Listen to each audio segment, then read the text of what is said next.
Okay, so we are live. It is 12:37 in the morning. It's Sunday morning. Hello, Miranda. How are you? Good to see you, Miranda. Um, Couple of updates.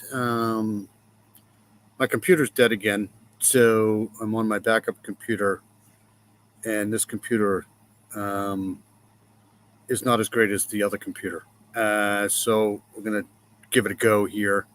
But obviously, we're going to go over the true crime cases of the week. I want to get into the Ashley Benefield trial that's going to begin shortly here, and then, of course, some of the other stuff going on during the week. I'm going to give my intro a shot here. Since I'm on my other computer, I don't have my normal intro. So um, let's try this, and we'll see how it goes because I had to kind of, make this up on the fly.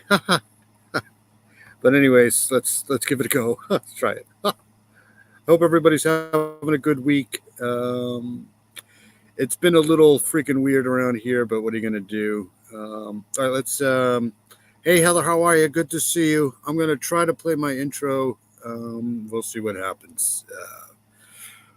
Let's go. Let me get rid of my face here. That might help.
All right, so that's what it is. It went a lot worse a little while ago when I was trying to do it as a test run. So, anyways, just to let everybody know again, I have my backup computer because my Lenovo shit the bed again. So I took it apart today. I don't know what the hell's wrong. I think I got to order another battery. But anyways, it's been dying for about a year. I got to break down and get another one. But I love my computer. It's like, God. Oh, well. Okay, enough of me. Hope everybody's having a good night. Let me get going here. Let's see. We're going to go to Brooklyn, New York first. Because I think they finally arrested somebody in this unaliving that happened, I think, yesterday. Hold on a second. Let me pull this up. I just saw this about 20 minutes ago. All right, so let's play this here. All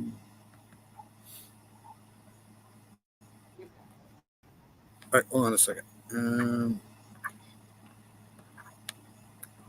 Well, I'm glad you came in, Heather. I hope you're doing well. I hope Miranda's doing well too. But hope you have a good night. Thank you for coming in, anyways.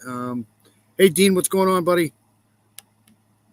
Let me play this first here, see how this goes. And then, so this happened in, I believe this is just outside of Brooklyn, New York here. I think it's actually part of Brooklyn.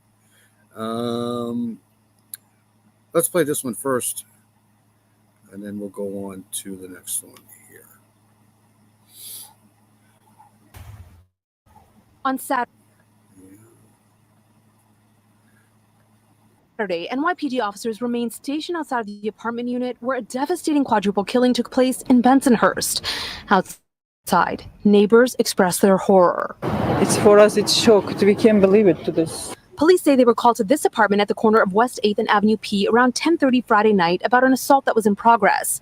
Sources say a man came home to find his wife, 2 young children, and his mother inside of the apartment, all suffering from stab wounds. They were pronounced. So apparently this happened, I think this was yesterday. Oh, you're still having a rough time. That's awful, Miranda. The pain doesn't go away, man. Trust me. We're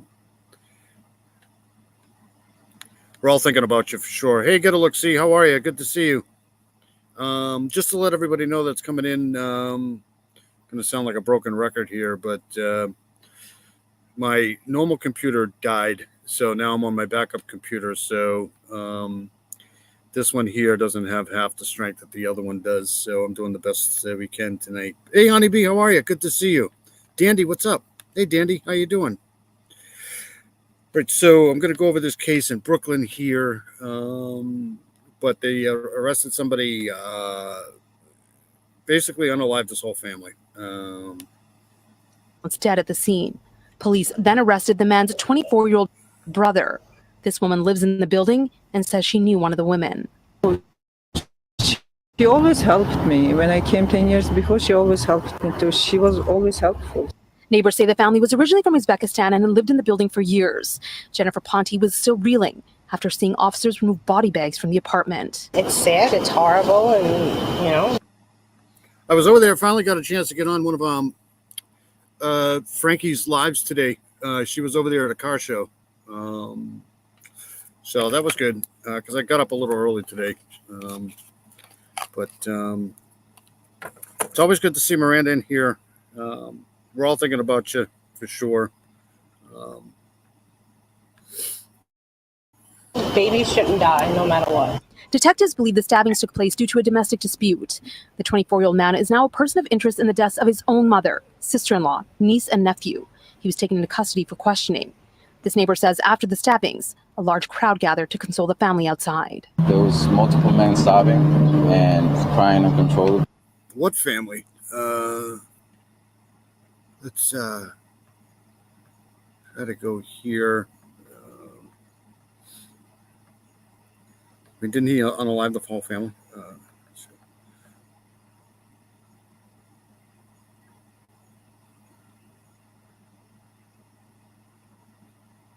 So this is basically the neighborhood. This is in Brendanhurst, I think. So it's one of these apartments here. Let me so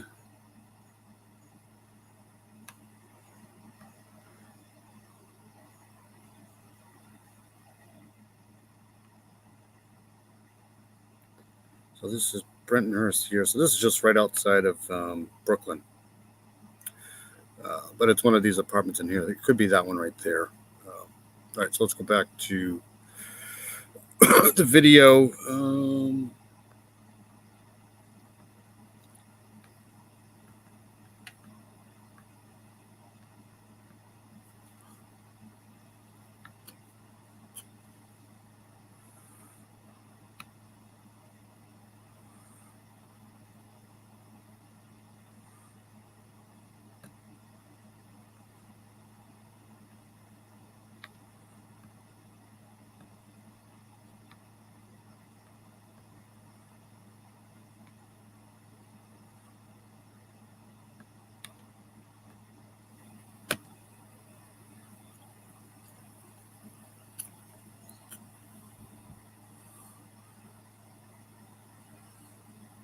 Oh, now my computer's frozen. Okay, so here we go here.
What is going on here?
Okay, I'm back. I don't know what happened. I had to completely log out of everything and then come back in. So, all right. So let's see if we can get back to this thing here. Sorry, guys.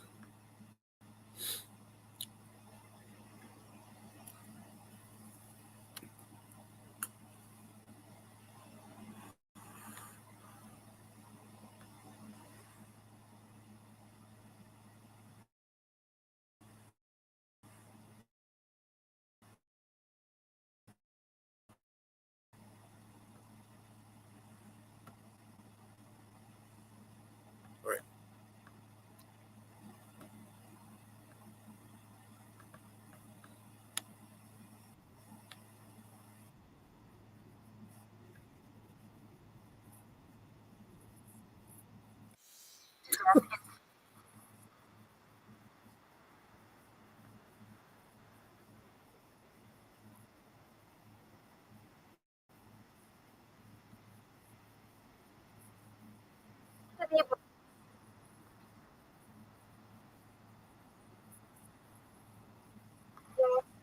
Years old. It is a nightmare come true.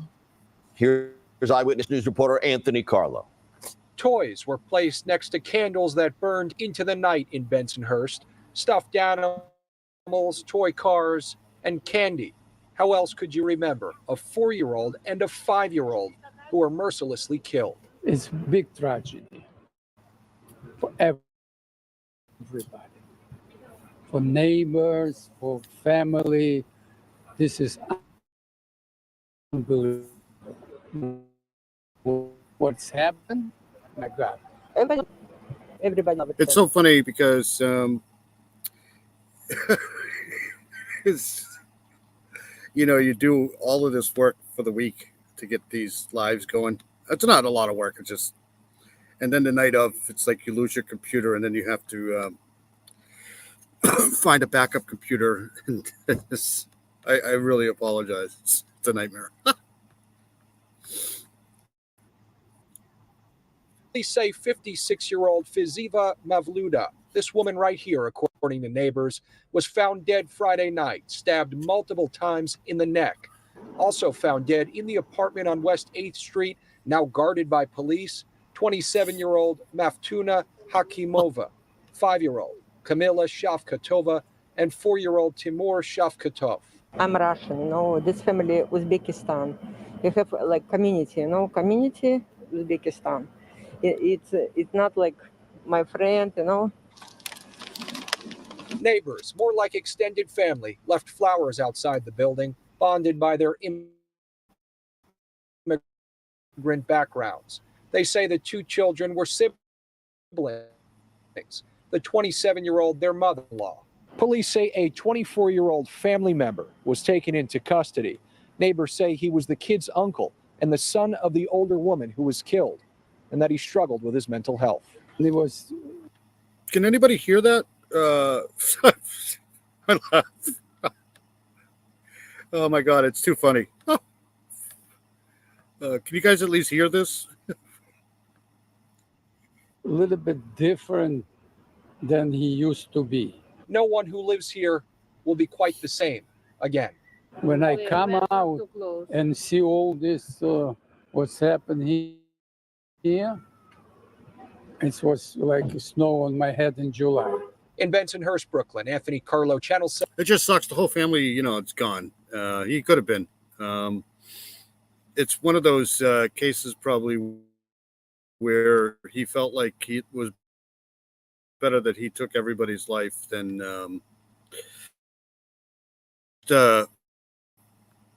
just ran into that earlier, and I wanted to, because I heard about it last night or whenever that happened, and then they arrested somebody pretty quickly, I think. So, all right, so let's go on to something else. Hopefully, we don't have any more fuck ups here.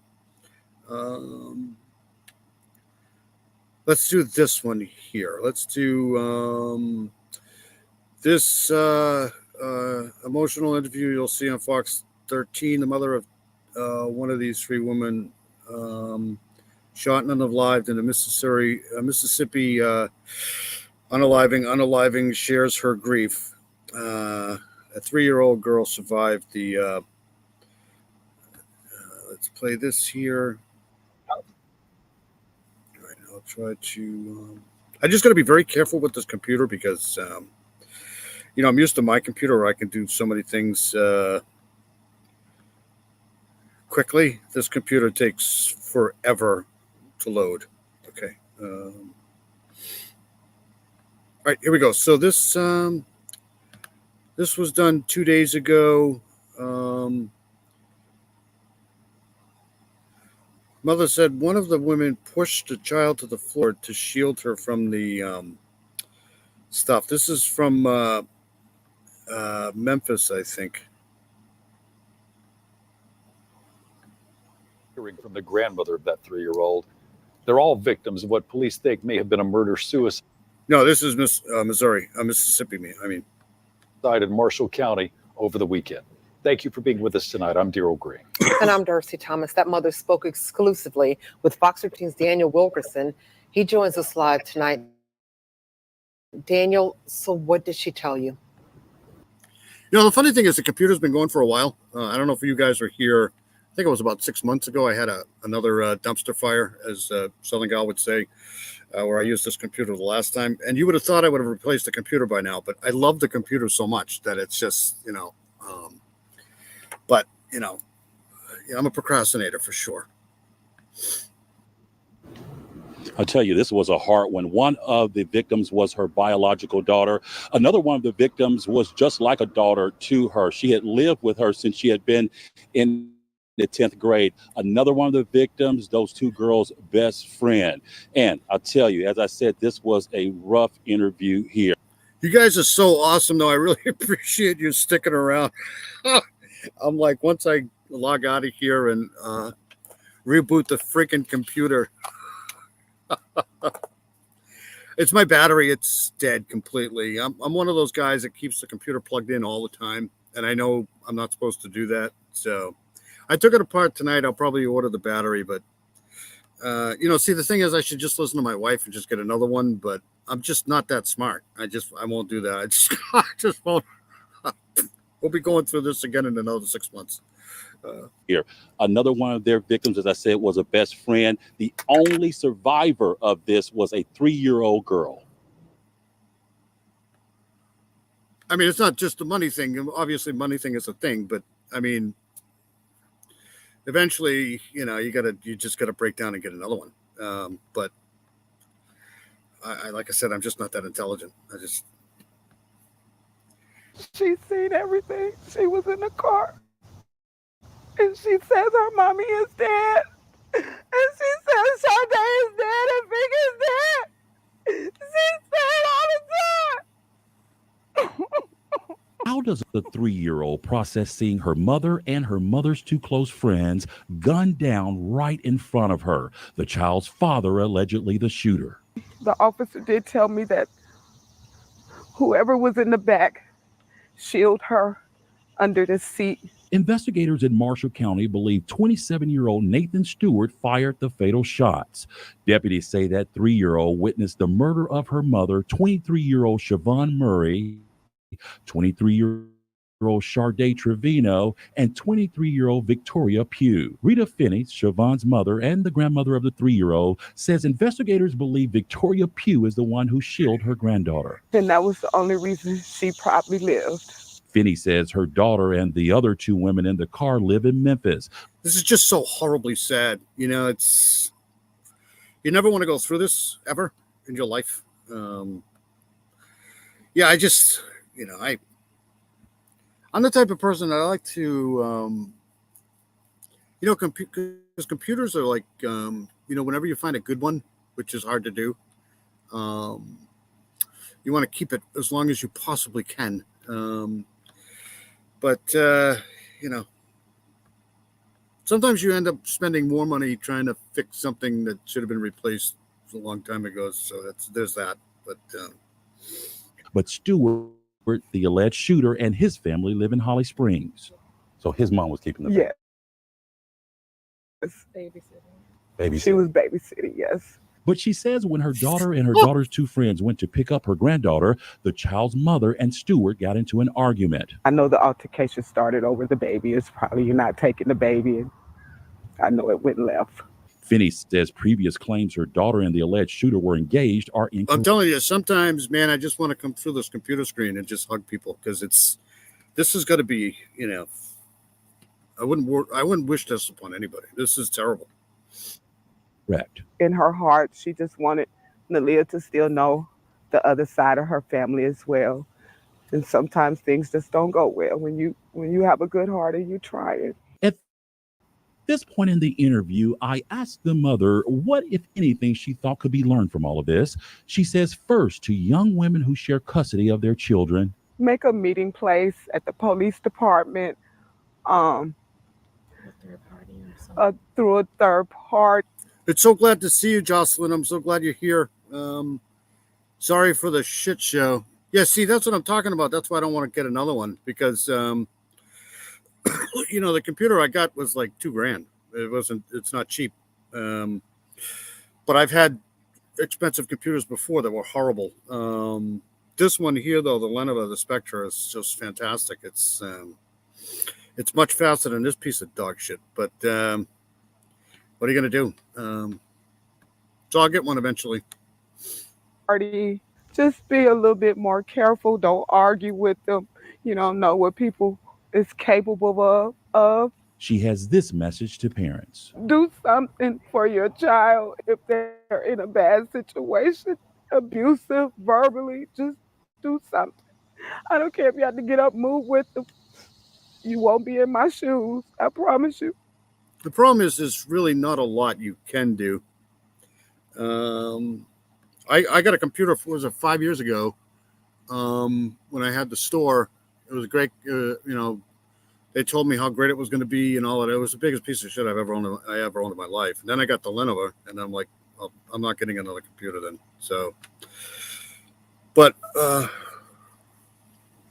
Back out here live tonight, you may recall we interviewed another one of the mothers of one of the victims just a few days ago. That victim was Sade, and you will recall that also was a pretty rough interview. Well, this mother says that she wants to talk to that mother. She says she just hasn't had the strength to do it just yet. Meanwhile, as I mentioned, one of the other victims, she said was like a daughter to her. She says she know that victim's mother died a while back, but she sure would like to speak with that family and oh my God, that sucks.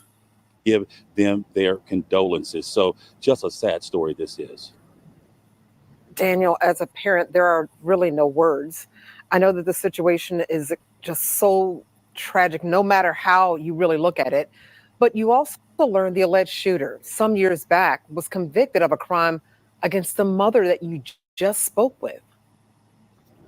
Yeah, see, they just don't take this stuff seriously. They just don't.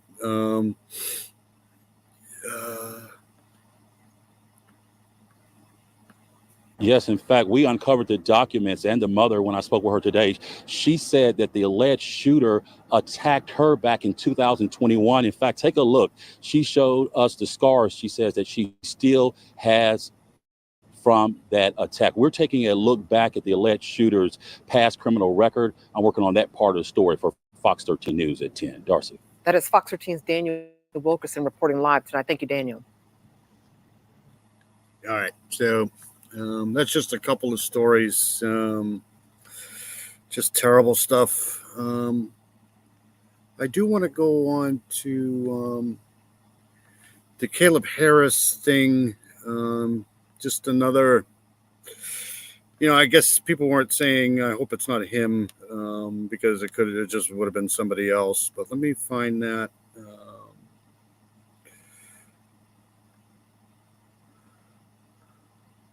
Actually, I'll just do this here.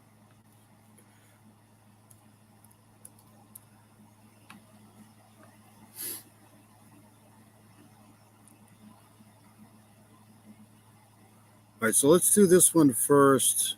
All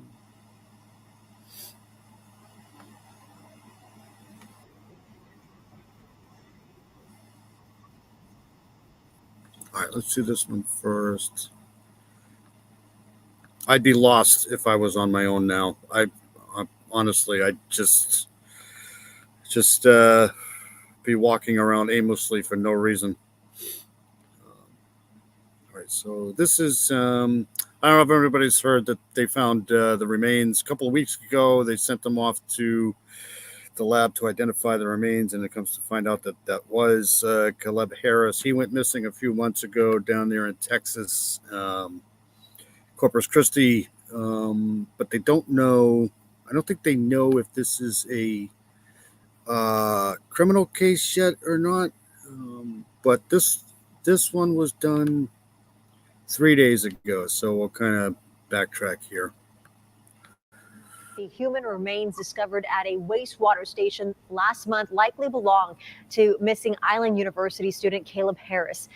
Caleb's family tonight confirming that those remains are those of his sons. The 21-year-old Texas A&M Corpus Christi student had been missing since March 4th, last seen at his off-campus apartment complex, The Cottages.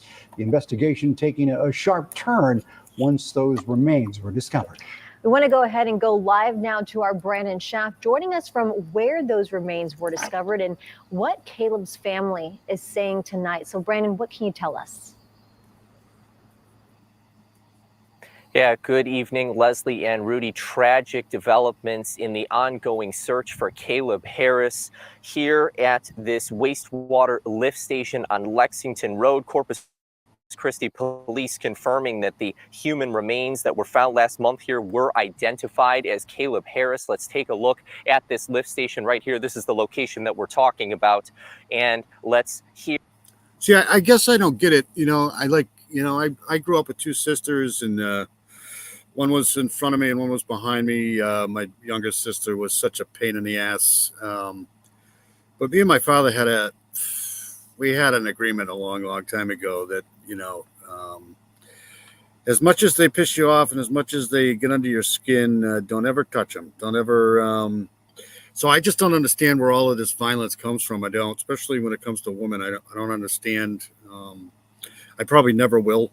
I'll be punching a wall before I hit anybody in this. It's just I don't understand where it comes from, but I do know that things need changing. The laws, especially when it comes to violence against women these days, are just, my opinion, are just too lenient. These people need to be in prison for a while. Hear from the family here. This was a statement from Caleb's family sharing the following after the confirmation of those remains. Quote, "We all have heavy hearts this evening as we learned of the positive identification of our sweet Caleb. We will grieve our son, but we are at peace knowing that he is with our Lord and Savior Jesus Christ. Our only hope is in Jesus. If you don't know our Savior, please talk." See, now, I don't know if they have officially ruled this I don't know what they've ruled this as yet. I think they're still waiting for, an autopsy to come back. Me and my dad, and I was his favorite, so we had a lot of problems, especially in my teen years. Talk to me. I love talking about Jesus. Thank you for your prayers and support during this tragic time. And that's the end of the quote and the statement from the Harris family. Now, let's take a brief look back at this case. Let's get you caught up as to where we are today. The Texas A&M Corpus Christi student first went missing in the early morning hours of March 4th near his off-campus apartment. From there, this search would erupt into a multi-agency effort, which included student volunteers at Texas A&M Corpus Christi and volunteers from across the state. Yeah, I do know they found him in a well or something like that. This case. Oh, you're the best, Heather. It's so good to have you in the chat. All of you guys. Heather's an awesome person. No, Heather is just great. What the hell was I saying? I know they found him but I don't think they've actually identified this as a criminal case or not. But he just went missing. He's very similar to this. What was the other kid a little while ago that went into the lake? Geez, I forget his name already. Riley Strain. State Corpus Christi police working with the FBI, U.S. Marshals, and Texas Rangers, and more in this search. Over the last several months, rewards were offered for information leading to finding Caleb, even increasing over time. And this was a case that garnered national headlines. Well, it was on June 24th when human remains were discovered at this lift station.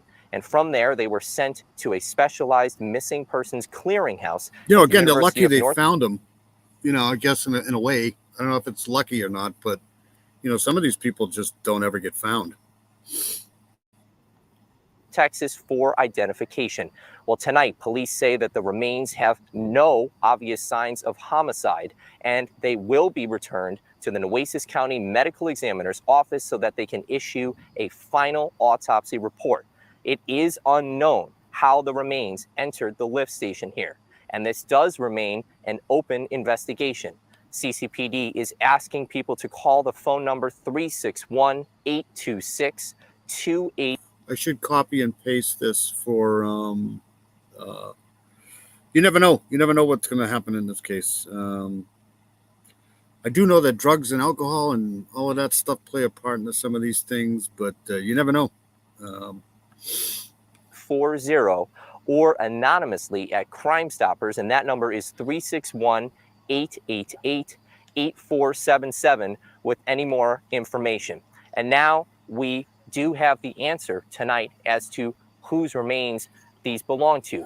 What we don't have the answer about yet is what happened to Caleb Harris that night early in the morning in March. Those are questions that still need to be answered, and we will certainly be asking those questions and trying to figure out what happened and put it all together. We did also reach out to Corpus Christi Police Department to see if there would be a press conference about this. They said that they would not have that at the time, but if that changes, we will let you know. We'll also keep you updated on this as everything develops. But for now, reporting. Yeah, it's I'm pretty sure the parents, doesn't matter. They still lost a son, so it's irregardless of how it happened. I'm pretty sure. Right, so that's that. I want to go back again to this other case here that I covered last week.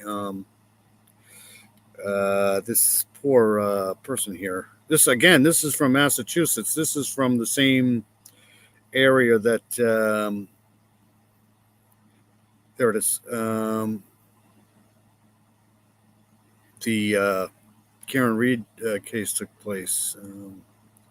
But now they're starting to really get going on this case. Hold on a second. Let me play this here. Remember we covered this last week, the Sandra Birchmore case.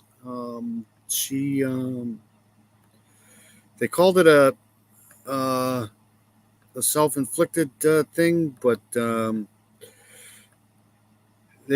family hired a forensic pathologist, and the pathologist said that it was not an S, it was a H. So now they got a court case going on for a civil case. But this here, in my opinion, is going to turn into a I don't know how to say this, a homicide investigation here. Because, but anyways, we covered this last week. She was pregnant, and then she got unalived. So, people over in Stoughton today calling for justice for Sandra Birchmore. Good evening. I'm Darren Batello. So the young woman was pregnant when she was found dead in her apartment. This was back in 2021. Her death was ruled a suicide back then, but then the Boston Globe reported a prominent pathologist is calling it a homicide. We're trying to get her case out there more so the medical examiner will open her case up more to take another look. People who live in this county need to start asking questions, because you don't want this to happen to your child and it not be investigated. Aaron Logan joins us live in Stoughton tonight. And Aaron, like we were saying before, what can you tell us in the latest in this case? Well, Darren, that homicide revelation has prompted a... So she apparently, this woman here, Sandra Birchmore, she, now this is allegedly, kind of got groomed and stuff by a few cops down there. I covered this case a few times, and we did this last week too, but now they're starting to really call for this case to be reopened here. And I think that's why they're doing the civil case. A lot of new developments in this case, as you would expect. People want answers. There were a group of them out here today raising awareness about the twists and turns into this investigation. Here's some video from earlier today. You can see them standing around here in a very visible section of Stoughton across from Town Hall. They spoke with people who aren't familiar with this death investigation. Birchmore was just 3 months pregnant when she was found dead. A year later, the Stoughton police chief. First of all, it's not Stoughton, it's Stoughton. I don't know where she's getting. She's not from Massachusetts, I can tell, this reporter. It's Stoughton. Said a lengthy investigation uncovered 3 officers had an inappropriate relationship with Birchmore. One of them started when she was underage while taking part in the department's Youth Explorers program. The officers denied the accusations. And as we mentioned, the Boston Globe reported in June that her family hired a prominent pathologist. Like I said, I kind of grew up in Massachusetts, so I know the deal over there. When there's, a history to it, then you kind of start questioning things. I mean, obviously not all cops are crooked, but down in Massachusetts, there's a pretty good chance. Pathologist who concluded her death was a homicide, not a suicide. Now lawyers representing the officers are suing the Attorney General's office, asking that case files be released as it prepares to fight a civil wrongful death suit filed by Sandra Birchmore's estate. The judge gave the AG's office 30 days to provide more information about the requested documents, which would be on or about August 12th. These new shocking developments are raising a lot of questions. Now, Melissa Berry is the person who organized this afternoon's event. She says all these people you saw out here with her today will be back. They want justice for Sandra Birchmore and her unborn child. We're live in Stoughton. Erin Logan, NBC 10 Boston. A controversial case. Thank you, Erin, for that update. Well, coming up at I want to play this here because this is what I was looking for before. This is the interview with the chief for the Caleb Harris thing, and I wanted to play that. But I'll go back to the Birchmore case in a second. Let's play this here. With this computer, I'm only opening one window at a freaking time. Hey, The Real Dragon, how are you? Good to see you. Hope you guys are well. They have a great channel over there. Frosty and Mark. Pretty sure everybody knows who they are. Hey, Necessarily Evil, how are you? Good to see you. But I don't want to do too much with this computer because so I'm only going to open one window at a time here. So let's do the interview with the chief here.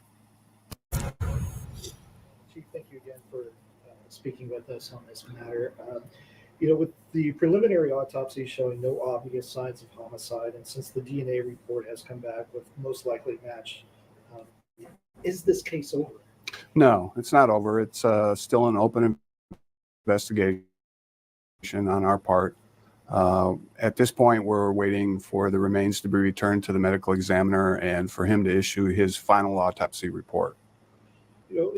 At one point in the investigation, y'all were looking at whether or not foul play may have been involved. Is that still the case? We have not been able to prove one way or the other whether foul play was involved, but we have exhausted a tremendous amount of investigative effort and time. We followed up on a tremendous amount of leads in the area, and our investigation at this point is pretty close to being. Are you Mark? I always get confused with who's over there. I know Frosty is still under Frosty, right? But if you're Mark, I want to know if you guys have power down. Did you guys get power back? Or yeah, I agree with that too, Dandy. I 100% agree. Did you guys get power back down there? Or because I know there's some parts of Houston that still don't have power.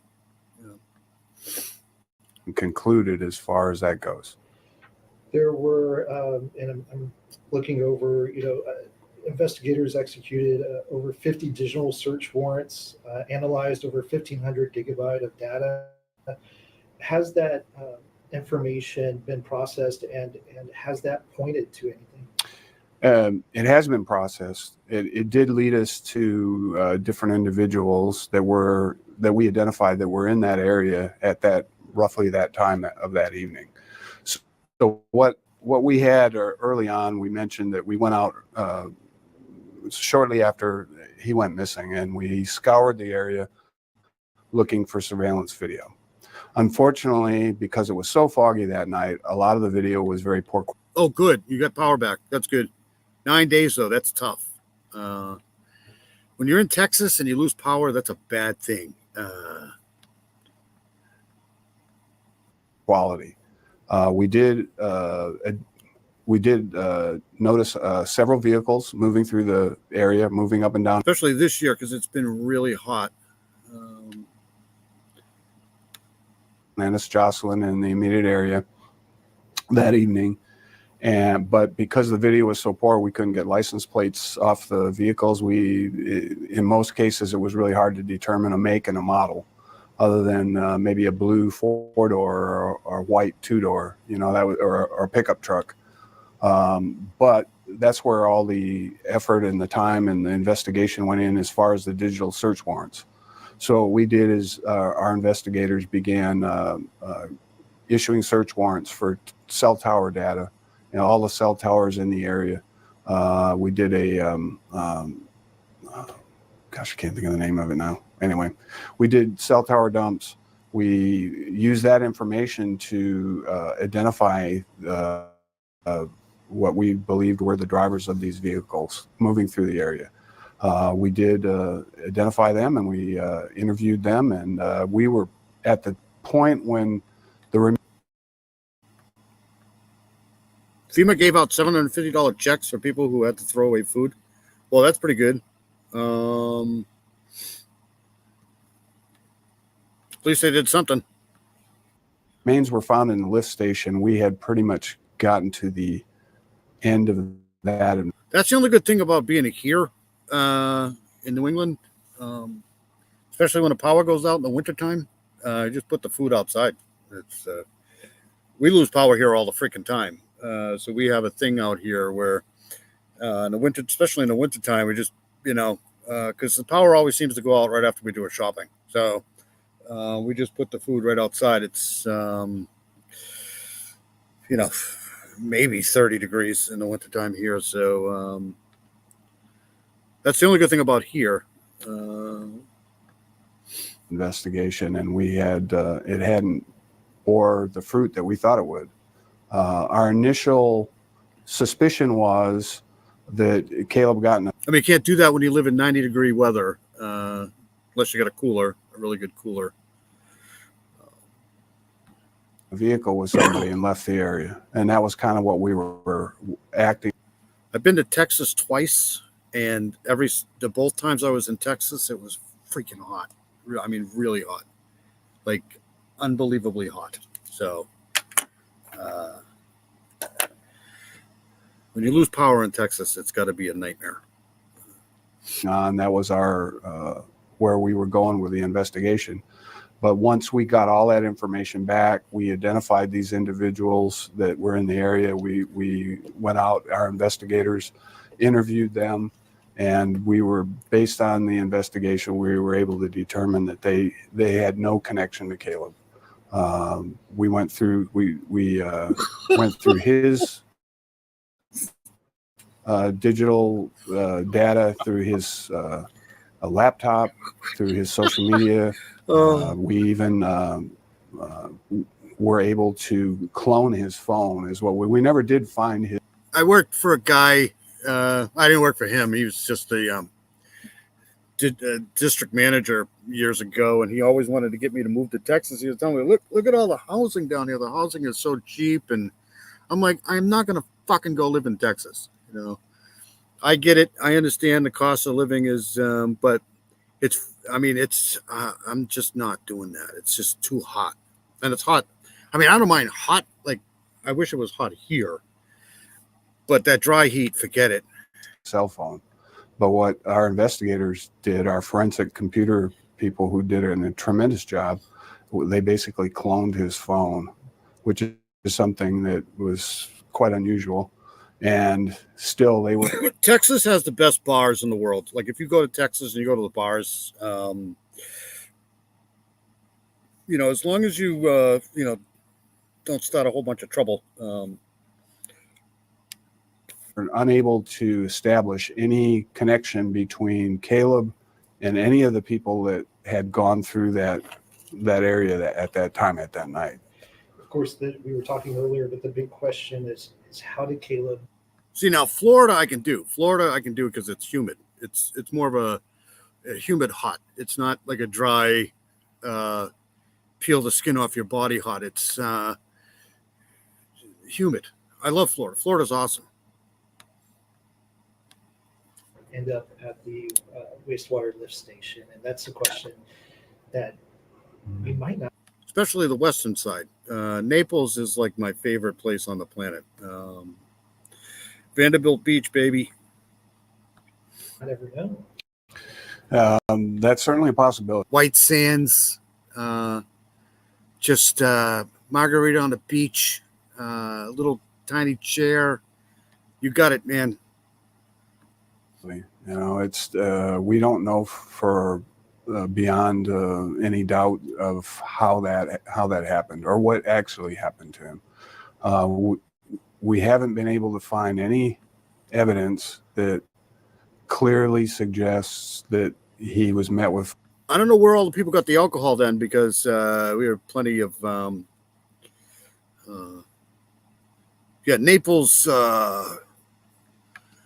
Naples, Fort Myers, anything over there is good. Even Clearwater, yeah, I'm there. I'll play that there was a homicide involved. Because of the state of the remains, it was difficult we couldn't even make the medical examiner here couldn't make an identification and had to send it off to the University of North Texas for DNA analysis. But what has been what the first time I ever went to Fort Myers, I flew in from, I think it was Kennedy Airport in New York. And there's like night and day airports. Fort Myers, you go from Kennedy Airport in New York to Fort Myers in Florida, and what a difference. What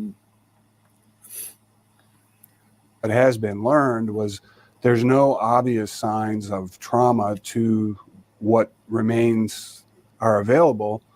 There's no gunshot wounds. There's no obvious knife wounds or hatchet wounds or anything like that would tell us, yes, he was murdered. At the same time, there's nothing, because there wasn't enough of the remains there. That just sucks so bad, man. It's just,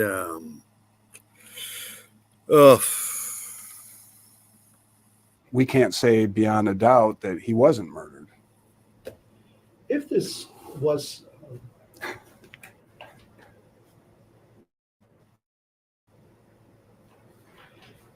sorry about that. If this was somehow an accident, is there still an investigation that goes into how it happened or how it ended, or how he ended up there at the lift station, or if it's determined to be an accident somehow?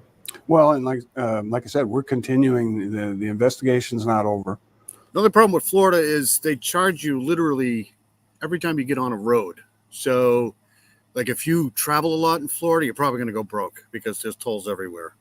They'll toll you every fucking time you get in the car. Sorry for my French. There's gonna be a toll. It's just. But at this point, we don't have any clear evidence of exactly how he ended up in that lift station. We do, we can say that it is a very secure facility there. There's a chain link fence around the facility. It's locked with a padlock. For you to get into that facility, you have to pass through that gate. Once you get into that, inside the gate, there's another lock on the building, and the actual wet well where the remains were found is covered with a steel grate that also has a padlock on it. So it wouldn't be easy for anybody to intentionally dispose of. But when you're sitting on a beach in Naples with a margarita and your feet in the sand and you're just enjoying the beach, why would you ever want to go on the road? That's just my opinion. Just stay on the beach. The remains in that manner. You were talking about how the investigation is almost complete. What are the next steps? Right now, the number one step is to wait and see what the medical examiner rules. He hasn't made a final ruling yet. We met with him earlier today and kind of shared everything that we have learned, all our information, and we'll wait to see what he rules on this. The manner of death and the cause of death. This was one of those investigations, whether you knew Caleb or not. People were invested. People were impacted by what happened because it's, I think, mostly because we don't know what happened to Caleb. And so, what is your message, of course, to the countless number of people who helped with the searches that happened? And people who just prayed for his family. What would your message be to the community tonight? Our number one, our hearts and thoughts and prayers to go out to the family. This is not, very tragic ending to it. It's not the ending that we had hoped for. Certainly it wasn't the ending the family hoped for. So they're an incredible family. Mr. Harris and his family are incredibly strong, have a very strong faith. And I think that shone through from the very beginning.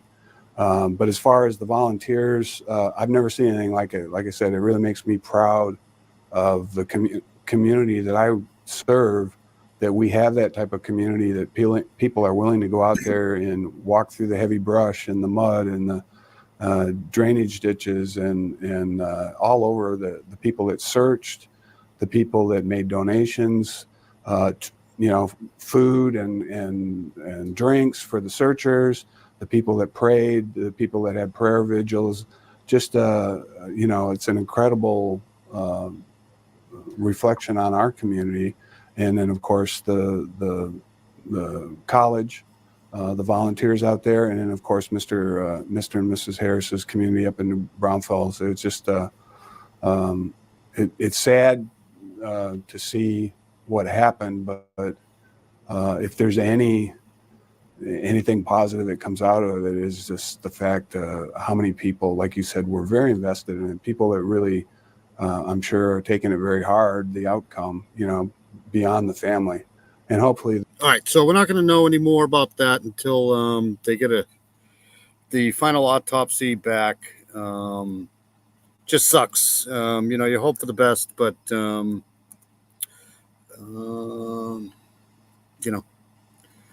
right, so I do want to go back to, give me a second. I want to go back to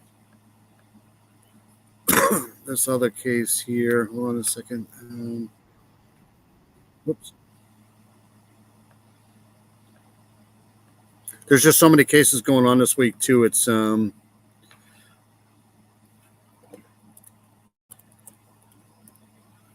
going to go back to the Sandra Birchmore thing here.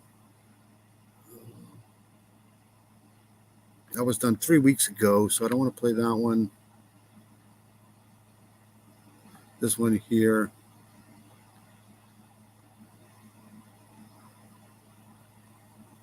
I'll play some of this here. Let's do this here. All right, so let me share this. We're going back to the Sarah Birchman thing for a little while, and then we'll go to the Black Swan case.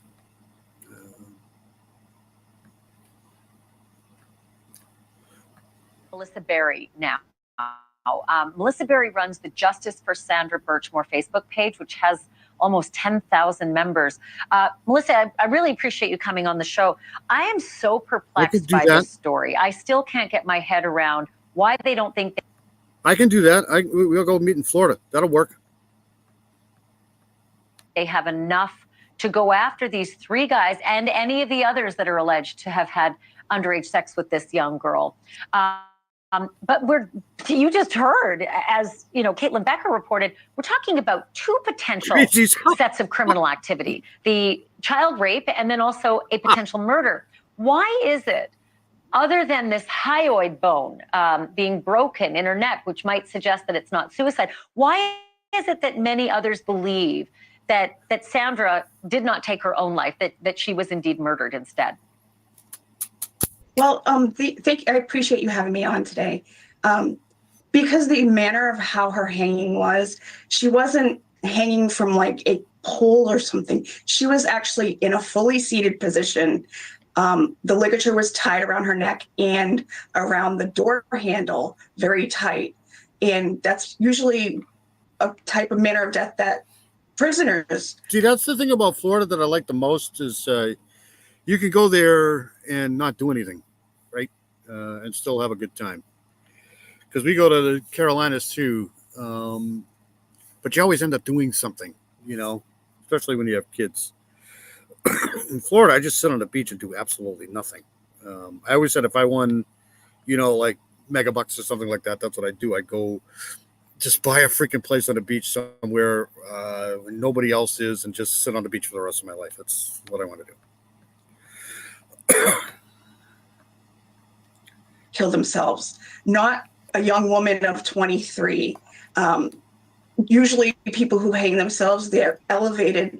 She was fully. Yeah, I'd be shocked if this woman here unalived herself. That'd just be my opinion. I'm about 80% where I think she met with foul play. Just Needed.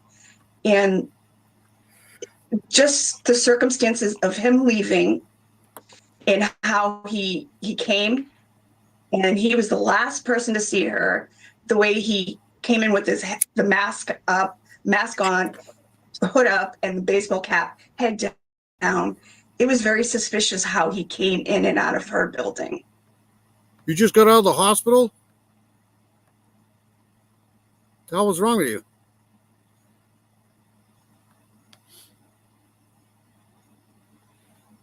Treasure hunting sounds fun. Remember that case where the guy had all of these people go, I think it was in Colorado, a guy had all these people go on sort of a nature hunt and 3 or 4 people died or something like that. Remember that case? And we should be really clear here that Sandra did not seem to indicate to any of her friends that she was displeased about being pregnant. It seems to me she was actually preparing, and it seemed that she was excited. What do you know about that? Yeah, she was telling anyone who would listen that she was pregnant. She was excited. She was buying a carriage. She bought a baby seat that actually got delivered the night that she died. And she also was buying tons of baby clothes. She was calling old friends, high school friends, and telling them that she was pregnant.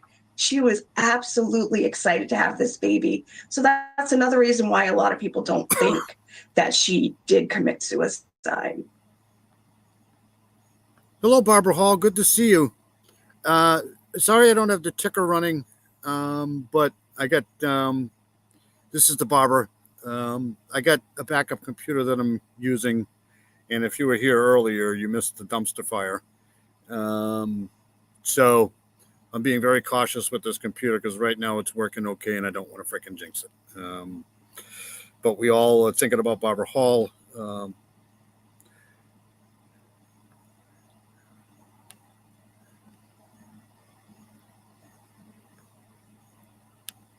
right, I'm just trying to find out what happened to leg infection,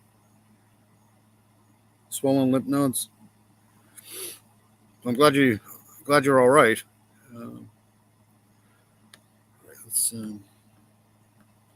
And she had told friends of hers that it was indeed Officer Matthew Farwell, a married man, much older than she. She was telling friends he was the father? Yes, and she was also telling co-workers that he was the father. That it was indeed Officer Matthew Farwell, a married man, much older than she. She was telling friends he was the father. Yes. Unbelievable. She was also telling co-workers that he was the father. Co-workers as well. All right, so now the connection to the Karen Reed case, because we're in the same geographical area, all of these towns together. Is there any other crossover with the Karen Reed case to Sandra Birchmore's case? Yeah, there's actually a lot of police officers at the same from the Canton PD. Thank you, Barbara. You're awesome. Thank you so much for all you do too. Barbara Hall is awesome. Like Michael Lank. There's state troopers that are the same DA. So there's a lot of crossover because it's the same. She died in the same town as Officer O'Keefe, and so it's the same people who were investigating her case. It's different lead officers, but it's still the same Massachusetts State Police unit that investigated both cases. So there's a lot of crossover. It's bizarre. So, with all of the Facebook group, and, a lot of times folks who are in social media, they can do a lot of harm if they get a little too aggressive, but they can also. I don't think I know that. It's definitely the internal battery. Internal battery's shot. Because like I said, I'm one of those people that keep the computer plugged in all the time. Plus it got wet last year. But they have no idea what caused it. Spider bite? Really?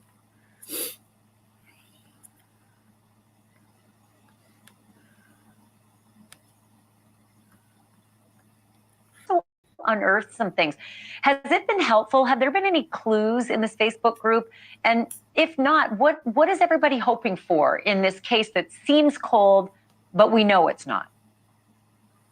Well, I've been gathering information on this case for a little over a year and a half, and I have been talking to family, friends, and people are just coming forward saying they didn't believe that she thought she killed herself, that people didn't believe that they thought she killed herself, and that,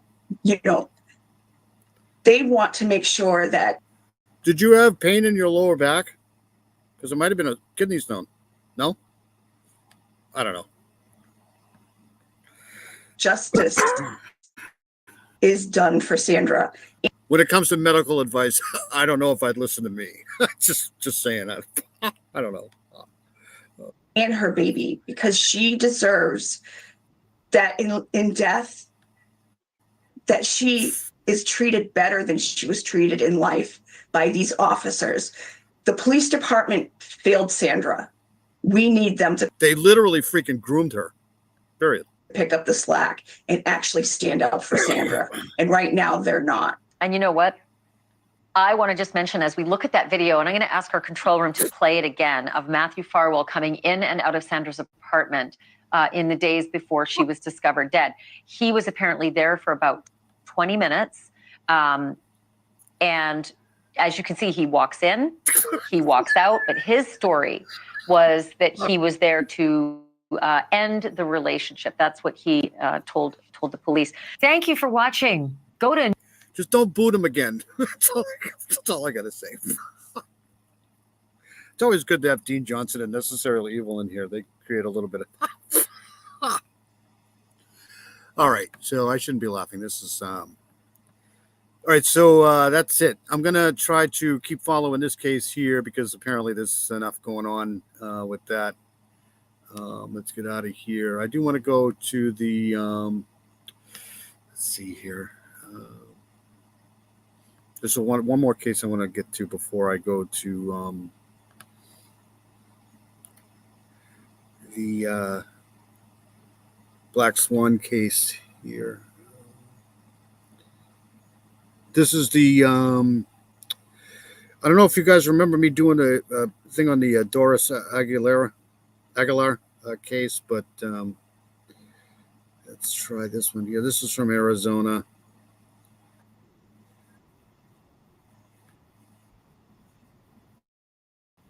Okay, so here's another one of those cases where they should have locked this guy up for a long time, but they didn't. And he ended up stalking her. And they found her body, and they found a car, but there's new evidence. So this is the case of Doris Aguilar, or whatever, however you pronounce that. After police linked the body found on July 7th to the missing Phoenix woman, Doris Aguilar, they hired a private investigator. Says the new evidence points to a second crime scene. So she went missing earlier in the month. They found her. Here we go. Since July 1st. Detectives say 25-year-old Doris Aguilar was found dead in a car in West Phoenix 6 days later, and a man found dead in the same car killed himself. The Aguilar family's private investigator opening up tonight about some of the key. 2 years ago today, Barbara? Oh, that's sad. You must be going through a lot. We're thinking about you, Barbara, for sure. Definitely thinking about you. Evidence they were able to uncover, and our true crime correspondent Brianna Whitney has been following this very closely for us. Yeah, lots of concerning elements here. We've learned a lot of new information today, but we still have more to go. We do now know, though, that Doris Aguilar was found shot to death inside a car along with 51-year-old Juan Cuellar. And this is extremely distressing to Doris's family because they claim Cuellar had been stalking her and she was afraid of him. While the family's private investigator says new clues have emerged from inside that car, he says there also may be another crime scene. 25-year-old Doris Aguilar, first going missing weeks ago, now confirmed dead. Phoenix police now say on July 7th, her body was found in the front seat of a car next to the body of a man Doris's family says was her stalker, 51-year-old Juan Cuellar. It's just all very sick and twisted. Steve Fisher is a private investigator hired by Doris. Barbara, you're always in, especially my thoughts, but I'm pretty sure everybody in the chat's thoughts. We truly feel like you're part of the family now with this. Southern Gal and True Crime with Steve Webb. We're always thinking about you, and we can't wait for you to get some answers. Barbara Hall's an amazing person. Doris's family. Police say while they're investigating Doris's death as a homicide, Juan Cuellar died by suicide. She was last seen on July 1st, leaving to head to a store. Her car found days later at the Christown Mall parking lot with some of her belongings still inside. Fisher says he found out more about Cuellar's connection to the car where their bodies were found. He rents a car. We know that. That's what they're found in, is a rental car. And most likely that was part of a luring scheme. So how did this man allegedly become her stalker? Fisher says Cuellar used to work at the same building as Doris. I feel like we have this kind of little like family going on. Barbara Hall, Marion Tate, Southern Gal. Southern Gal is just completely awesome. Arctic Fox, all the people in this chat, actually. Mr. Steve. We have this whole little corner of our world here. This case here is another one of these things that, there should have been a lot more. There's no reason why this person here had to go. It just sucks. Doris, but was fired about a year ago after she reported his harassment. The PI says Doris then told her family Cuellar would send her obsessive and threatening messages and stalk her outside her gym. Before Cuellar was confirmed dead, too, Fisher was looking for him and says there's an eerie connection to where the car was found with them inside. The primary place I was doing surveillance was that parking lot. This is a parking lot that's shared by a restaurant, but the gym, EOS Gym, is the major tenant there. And that was her primary gym. He would stalk her in that parking lot. Phoenix Police Sergeant Rob Shear says a key piece of evidence in this investigation now is surveillance footage, starting with where Doris's car was found. Surveillance videos available there. Surveillance videos available where they ended up. I'm telling you, man, where would we be without surveillance? Surveillance is a huge thing these days here, man. Surveillance and cell phone data. I mean, I can't even imagine how many cases they've been able to at least track down the perpetrator from just closed circuit TV or cell phone data. Obviously, we have technology that can hopefully put the pieces together of where travel happened and maybe when they came together. The private investigator says he learned that when the bodies were found, so was something else. A note, he says, was written by Juan Queller. There was a note left. He left a note. He tried to stage it to make it look like she killed herself. Fisher says there also may be another crime scene, that evidence shows Doris Aguilar did not die inside that car. But I've been told there's no bioevidence in the vehicle that she was shot in the car. So it looks like she was moved. Private investigator says he made a promise to Doris Aguilar's family to solve the parts of this case still left unknown. I've talked to them today, the family, and pledged to them that I'll continue to do whatever investigation I can to get those answers. And one of those unknowns is the last time Doris's cell phone pinged. She went missing on July 1st around 8 p.m. and cell data shows her phone was shut off shortly after. But the data shows it was turned back on again briefly the next day, July 2nd, and it pinged in Peoria, but nobody knows what the connection is there at this point. So we're waiting to learn. I've got to imagine, just for her family to know that she was being stalked by this man who's twice her age. Correct. And to not know what happened in that interim between the time she went missing to the time she was found. Do they have any idea? She literally told them that she was being stalked. I mean, she literally knew. They knew she was being stalked, and nobody did anything about it. It's just so weird. Like based on the state of the decomposition and stuff like that, when she passed away, or Right. So that's actually a really good question, because the medical examiner's office lists the date of death as July 7th, but that's a preliminary report. That's when the bodies were found in the car. But Rob Shear of Phoenix Police was explaining that probably will change based on decomposition. It looks like they were in there for several days, and that made it really difficult for identification. You can only hope for the family's sake that she wasn't in pain for long, because of that extended amount of time. Yeah, that sucks. It's another one of those cases where they should have just listened to somebody and put the guy in jail or something, to do something. There's just no hope for some of these people. It just isn't. It just sucks.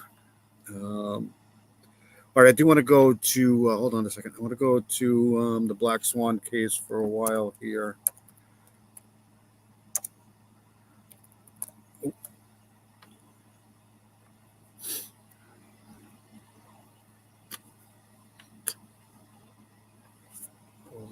Here. 4 hours, and no, I'm not going to do that one. Let's do this one here.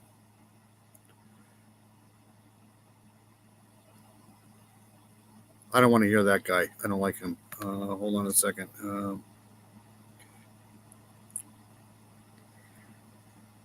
We'll do this one here.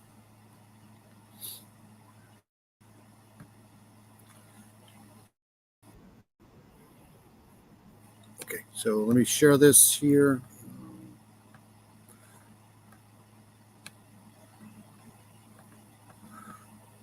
So if anybody's been following me for a while, I've been following this case for a while. This is the case of Ashley Benefield. So she married this guy, and then they moved to Florida to start I think they started a ballerina endeavor. And she claimed that he was trying to unalive her, and then he followed her down to, I think it was Florida, and that's when she unalived him. And they had a preliminary, they tried to get rid of the case for a stand your ground. I think that was last fall. And now we're at the case where we're almost about to go to trial. So play this here.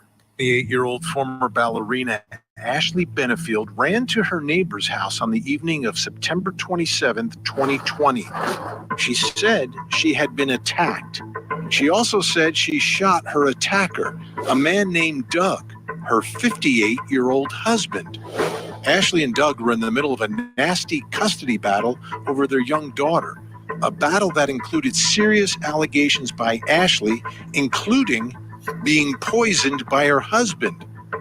But the judge in the case did not believe Ashley and her allegations, and there was a big upcoming court date in their case in front of the same judge. That hearing never happened because Ashley killed Doug. So this one was done a year ago.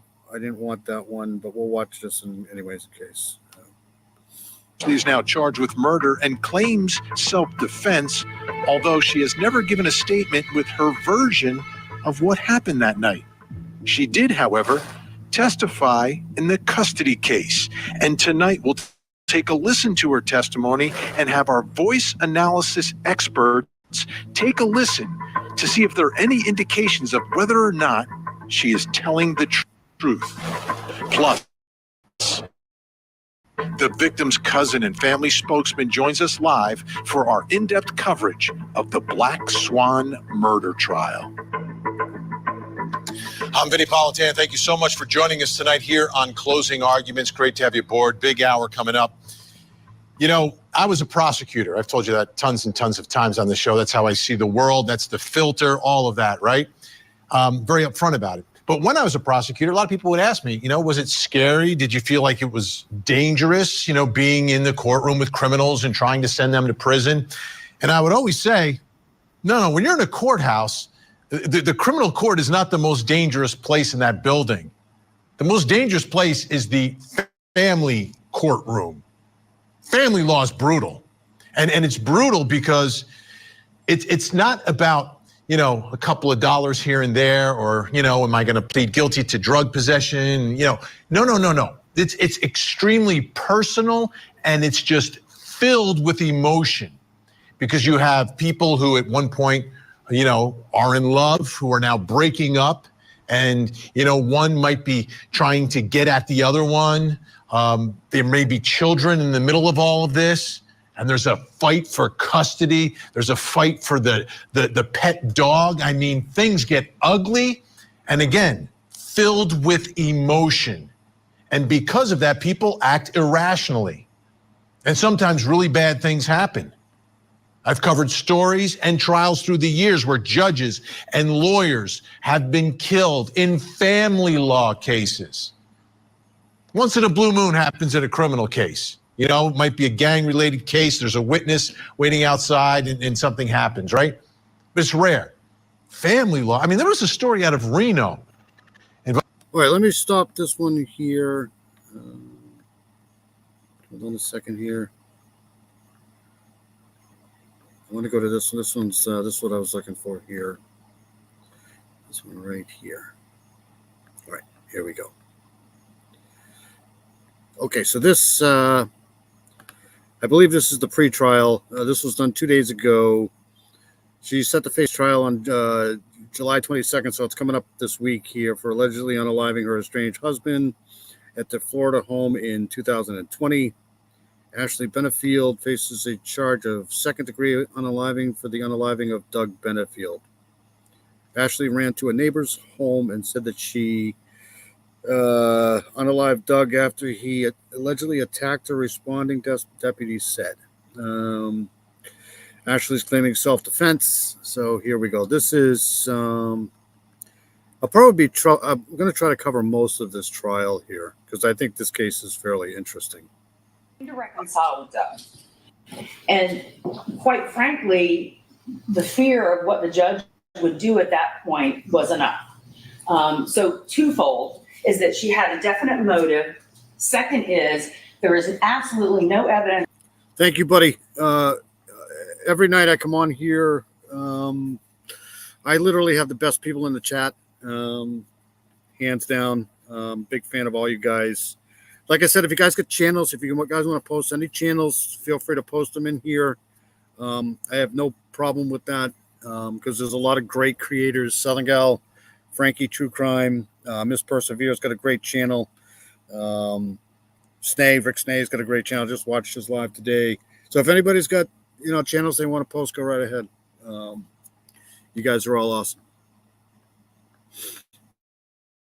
Reasonableness or justification or any reason that this shooting would have been truly self-defense. While the defense maintained it was self-defense. It's got basically three elements, Judge White. The individual claiming to stand your ground needs to be in a place where they have a right to be. This was Miss Benefield's home.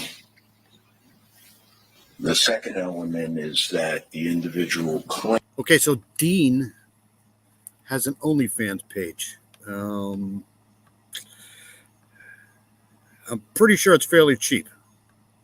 Claiming the stand your ground defense needs to have not been involved in criminal wrongdoing. Miss Benefield was not. And the third element, Your Honor, is that the individual seeking immunity under the statute needs to have felt that under the circumstances as they perceived them at that time, that the use of deadly force was justified for fear of great bodily harm or death.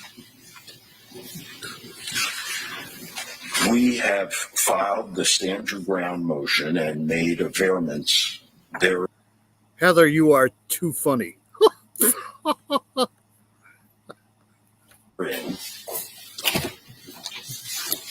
Specifically, Your Honor, as to the facts that Miss Benefield knew about Douglas Benefield at the day and time of this shooting. They are, beginning on the first page of our motion, that he fired a handgun into the ceiling to intimidate her from speaking any further, that he threw a loaded gun at her. I don't know why I don't know. It's just like, maybe it's just part of me. I always take the woman's side on these things. That he punched their dog in the face hard enough to render the dog unconscious, that he regularly carried a loaded concealed firearm, that he unlawfully placed a tracker on her car, and Miss Benefield frequently observed him tailing her car, that he was caught by a neighbor at night standing in her backyard and peering into Miss Benefield's home, that he punched numerous holes in the walls of their home. You should post your channel in here, buddy. And that his previous marriage had a history of domestic violence. Now, again, this is what Miss Benefield knew and believed on that day. And this has never been addressed in this hearing. It's been ignored.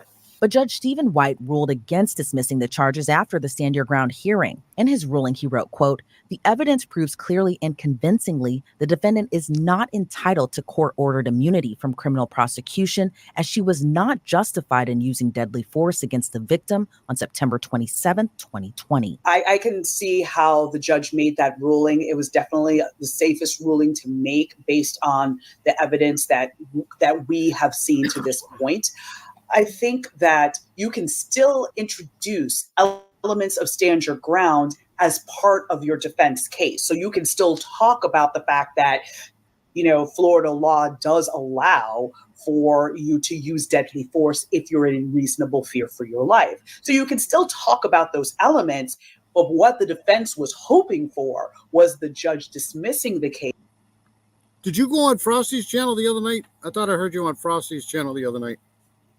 We're going to do at one point, we're going to do a panel here. Me and hopefully Southern Gal, maybe Steve, Arctic Fox. I don't know when that's going to be. I don't officially have a date on that, but that would be awesome. Because the judge found that there was a reasonable threat and that the defendant acted reasonably in using deadly force. that was what they were hoping for. That's not what they got. So now they're going to try Plan B and introduce it as part of a broader self-defense package in terms of talking about it from Stand Your Ground, talking about it from the battered person's experience and the trauma and triggers that come from being in an abusive relationship over time. And then they're going to talk about it from just basic self-defense, which is pretty much the same across the country. You know, if you're presented with deadly force, you're allowed to defend yourself, defend your home, defend others within reason. So despite the ruling, the defense now says they plan to present evidence Ashley suffers from battered spouse syndrome, which Pearson explains could be effective depending on the evidence the defense plans to present. Usually one of the best practices is to bring in an expert on domestic violence and battered person's experience to be able to kind of walk the jury through what it looks like, how it manifests itself. It can manifest itself differently depending on the person. Everyone reacts differently, but there are some basic commonalities in terms of the stress response, that this is very much like PTSD, like the same thing that we see in horror, people that have experienced mass shootings or other traumatic events. So they're going to have to present that in a very cohesive and accessible way for the jury in order for this to really move forward. And I don't know that they're going to be able to do that based on what we've seen so far. That's not to say that they can't, because again, all of the evidence is not revealed right before the trial. We're only getting bits and pieces. So we'll see what ends up being presented. Benefield's case has sparked national attention as now supporters of Ashley Benefield continue to defend her, claiming her husband was killed in self-defense. Many supporters took to the streets outside of the Manatee County Courthouse last week with signs that read, "We stand with Ashley." One of the marchers was even Ashley's young daughter, who she shared with her husband. A website titled WeStandWithAshley.com also echoes her defense. It's just a sad, it's just a sad thing. It's just, what do you consider to be, I don't know. Claims with photos, text messages, and court documents geared toward proving Ashley was a victim of domestic abuse. As a general gut reaction, you want to believe the survivor. You want to believe victims. That's just, I think, human nature in a lot of ways. And I think especially women in general, having seen so many high profile cases of powerful men getting away with sexual assault or getting away with murder or abuse and things like that. So in this kind of climate, you see women trying to really bond together in solidarity and protect each other. And, at the end of the day, you want to believe this, pretty young woman that she truly was a victim. The question is the evidence going to support that theory? And again, it's what's being released. So there's snippets being released, and I'm sure that I know for a fact that she left him. So she moved to Florida. She moved away from him to Florida, and he followed her down there. So defense counsel is being very helpful in terms of the content that's ending up on the site, but that's not necessarily the evidence the prosecution is going to be introducing. And so is that support going to wane or change once all the evidence comes out? That's going to be interesting to note. We saw in the Karen Reed case that as the evidence came out, there was more and more and more support for her.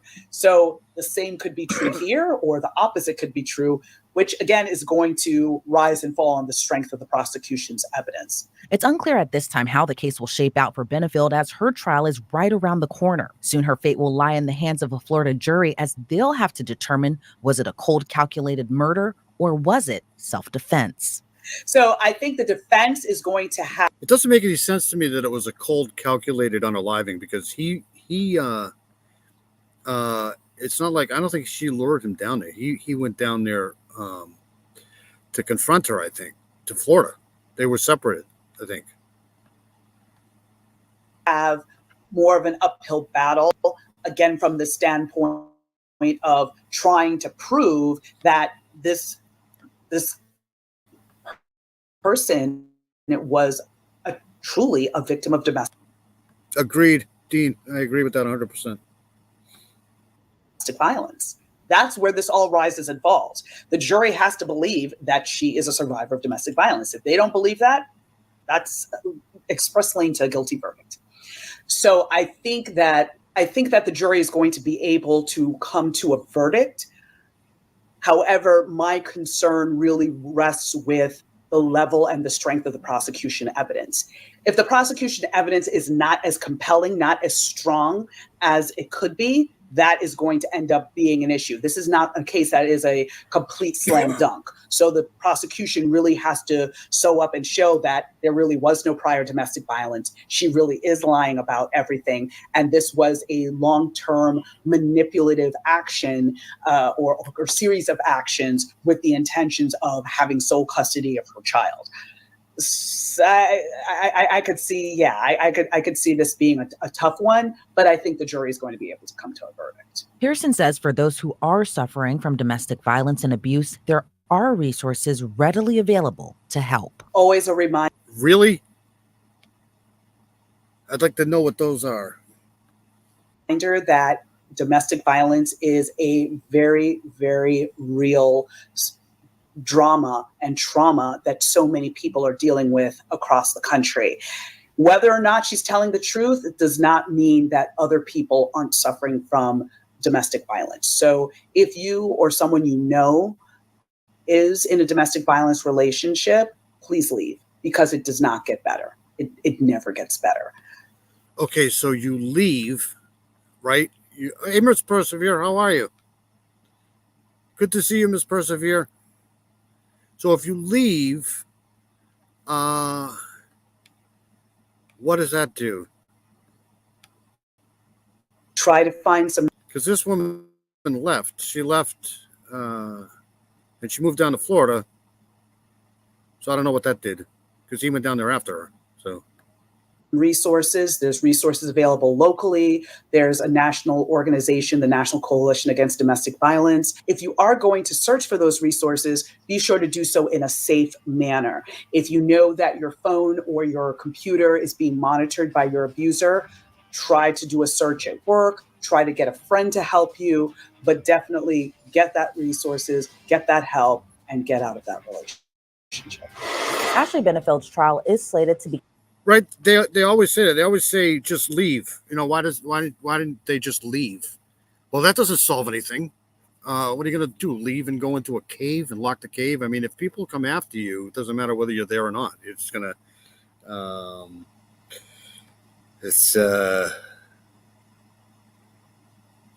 oh, you're awesome, Miss Persevere. Thank you for coming in. I really appreciate it. You're awesome.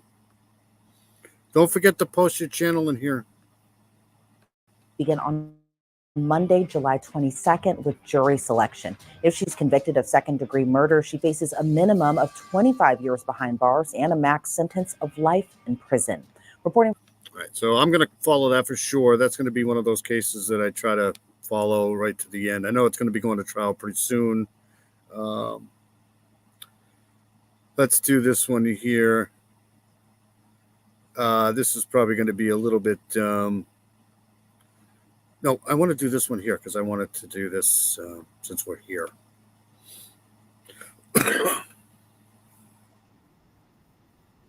This is the shocking new emails from this guy here. I think I did a little on this last week, but there's a little bit more coming out. So.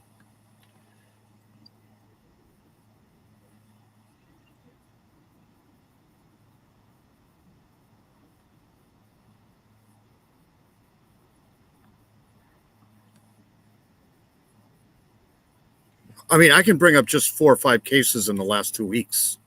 We just covered one tonight where the woman does end up leaving. Just happened in Arizona, actually. He unalived her. She tried to leave. Leaving doesn't always solve anything. That's why a lot of women probably don't, because it's probably going to make things worse.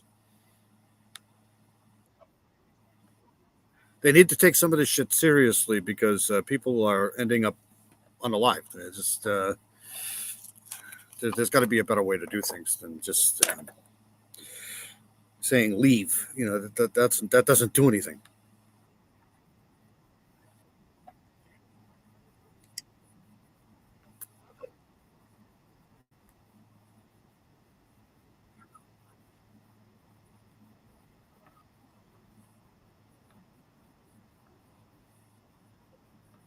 Whoops. Sorry, I got to share this. Sorry. Play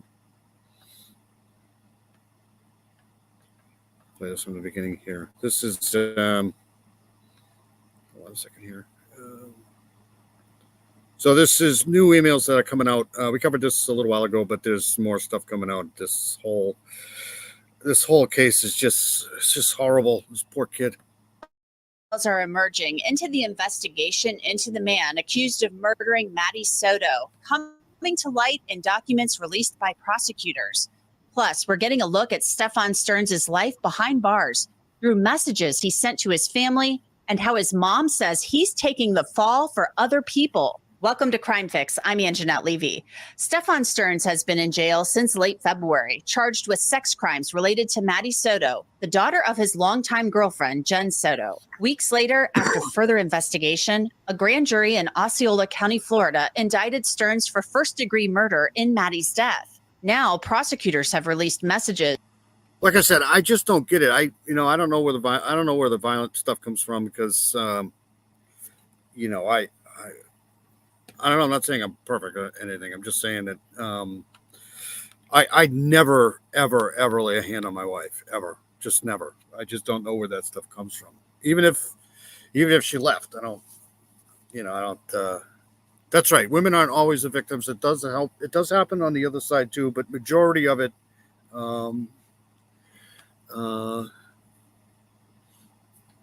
majority of it is. One way for sure, but I do know that it does happen the other end. But I just think there needs to be better laws in place. That's just me. That Stearns sent to family And members. stricter penalties for those who just make up false statements. From a tablet in jail. And those messages are revealing, especially the ones that he sent to his mom. I'll have more on that in a bit. Maddie's body was found in between bamboo trees on a property on Hickory Tree Road. A witness had called the sheriff's office saying that he saw a man changing a flat tire in that area the day that Maddie was reported missing. The reason the man called, the vehicle with the flat tire matched the description of Stearns' silver Lincoln that he had seen on the news. That's the donut tire right there. Maddie's body was found on Friday, March 1st, on the property near where Stearns was changing that tire. Stearns acknowledged getting a flat tire in an interview with detectives. Maddie's mom and Stefan Stearns reported her missing the evening of Monday, February 26th. So she was supposed to be dropped off at school, didn't make it to school. Didn't make it to school. I went to pick her up from school today, Okay. and she never came out. They announced it over the speaker, and I'm just like, maybe she walked here because sometimes she'll walk. This whole time, the whole time while this interview is going on, they got this guy literally driving around with her in the car unalive. Just Back here to this office. I came here, nothing. I went back to the school, they were closed. I got an email from the school saying she was absent, but I also messaged her teacher, and he looked at her entire attendance today and saw that she was completely not at school today either. Okay. So she never made it. Okay. Stearns and Jen Soto talked about what Maddie was wearing when they claimed to have last seen her. Madeline Soto, age 13. I'm trying to get a clothing description now. What was she last seen wearing? Green hoodie. Green hoodie. White Crocs. White Crocs. Either blue or black pants. I think black shorts. Black shorts. Then later that night, Stearns went with Around where these communities were. Oh, thank you. So it's like around where these communities were. Okay.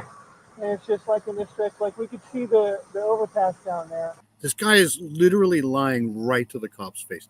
He literally brought them out to where he said he dropped her off. It's just so, this guy is just so awful. You're not fooling anybody. Nobody. Where's the school? Just on the other side of the overpass. So somewhere around here. So yeah, somewhere, maybe not this one, but the next one possibly is right in this stretch. When we just came down and we drove about halfway down, she was like, "That's good right here." Okay. On the second floor. The prosecutor and Kissimmee police say Stearns' story about dropping Maddie off for school that morning was a lie, and they say they tracked his car using license plate readers to prove it. New Like I said, I can't get over stating enough that if you especially during the day, or even at night, I mean, if you're traveling in Kissimmee or Orlando or anywhere, they have you on camera. They literally have you everywhere. Traffic lights, anywhere you go, you're going to be on camera. So this guy wasn't fooling anybody. At 1244 hours, the silver Lincoln exits a rear gate of the complex. Marked vehicles, other vehicles following the same path at the same time frame. This is all, they have this guy hook, line, and sinker, man. Just, documents show the route that police say Stearns took that morning. Curiously, early Look at this. They got it at 1249.16. They have him all over the place. Next morning on February 27th, police say a white Nissan took the same route from Maddie's apartment complex. Quote, at 3:16 and 15 hours, the white Nissan Exits the complex utilizing the main gate. So they got him going out. You know, it's or whoever. I'm not pretty sure it was him. It's just unbelievable. Nissan exits the complex utilizing the main gate. The vehicle follows the same path the Lincoln followed the previous day, with the exception of utilizing the front gate of the complex. We can probably deduce that the white Nissan belonged to Maddie's mom, Jen Soto. The name of the owner is redacted.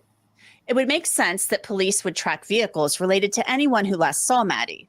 But what is curious is why the vehicle took the same route He in the middle. was this is just my opinion. He was so dumb that he thought he was so clever by taking another vehicle out to figuring out how he's going to get away with it. When they got him literally going, it's just, this guy's such an idiot. Of the night. This raises the question, did Stefan Stearns take the white Nissan that morning or someone else? We don't know. At this point, only Stefan Stearns is charged with Maddie's murder. But in April, when Stearns was indicted, prosecutors said the investigation was far from over. At this time, the only person being charged is Stefan Stearns.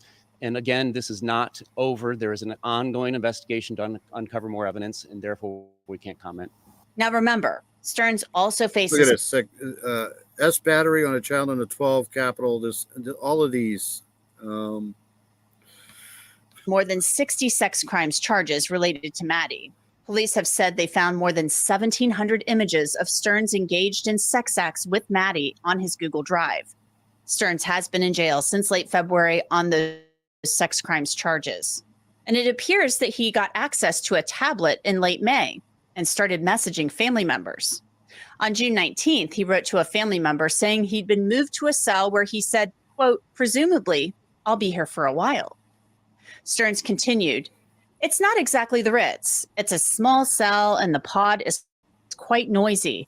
I didn't think I would miss the medical. Look at this. It's not exactly the Ritz. Look, buddy. Nobody freaking cares about you right now, okay? Nobody.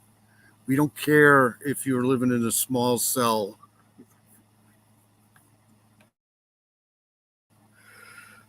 Pod, but now I wish I was back in that big cell where at least I could partially see out of the window and look at the sky and the grass and the trees off in the distance as they swayed in the breeze. That same day, Stearns Have a great night, Dean. Thank you so much for coming in. Always good to see you here in the chat. You make the chat awesome. Thank you, buddy. responded to his mom, who wrote to him about a family dog having puppies. Can't get the commissary to work yet. Don't know why, but see if you can drop another $30 in there in the meantime so I can stock up. See, this is why he's talking to his mom, right? Because, you know, when you're in jail or locked up incarceration, you don't get anything unless somebody gives it to you. So, you know, she's the cash cow right now. $30. You know, it's amazing what this guy says.